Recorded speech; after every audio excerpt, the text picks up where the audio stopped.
Can't wait to get to Le Mans this year. The Jackie Chan DC racing team has always been strong there, and I'm really proud to be joining David Harron Hansen and Jordan King in the 37. And I think we should have a really good car. The LMP2 class is always super competitive, but we've got all the pieces in place, and all we have to do is get started.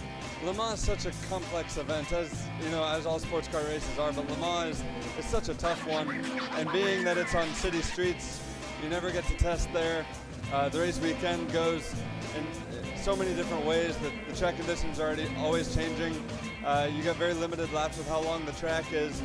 So every year, regardless of how competitive your equipment might be, every year you're gaining knowledge and gaining experience, and it helps you each year after that. So having quite a few years under my belt now, I feel quite prepared, and now I think we've got all the pieces in place as far as the team and the car, mechanics, drivers. I think we got everything ready to go hopefully win this thing.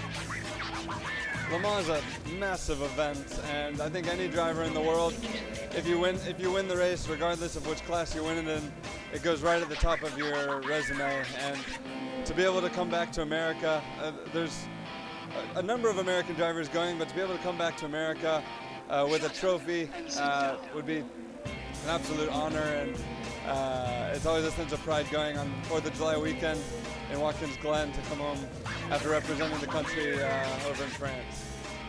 As an IMSA driver full season, obviously we're all here full season, we get to know each other very well. But people outside of the U.S. racing in WEC and around the world might not know how competitive it is here in the IMSA WeatherTech Sports Car Championship. So when all of us go over there, we really push to the maximum to let everybody know that the best competition comes from America, and hopefully we do our series well.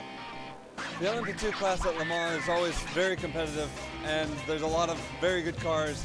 I think coming from the WeatherTech Championship, we're used to battling head-to-head, and the way that our races go with the full course yellows, you're always fighting somebody tooth and nail, and that's something that they don't have as much of over in Europe. So I think we have a little bit of, maybe we're more accustomed to the head-to-head battling, whereas in Le Mans you're racing against the clock every lap, which is a challenge in its own. But I think coming from America, we're used to this head-to-head, every lap matters sort of racing, and I think going there we're always fresh and on our toes.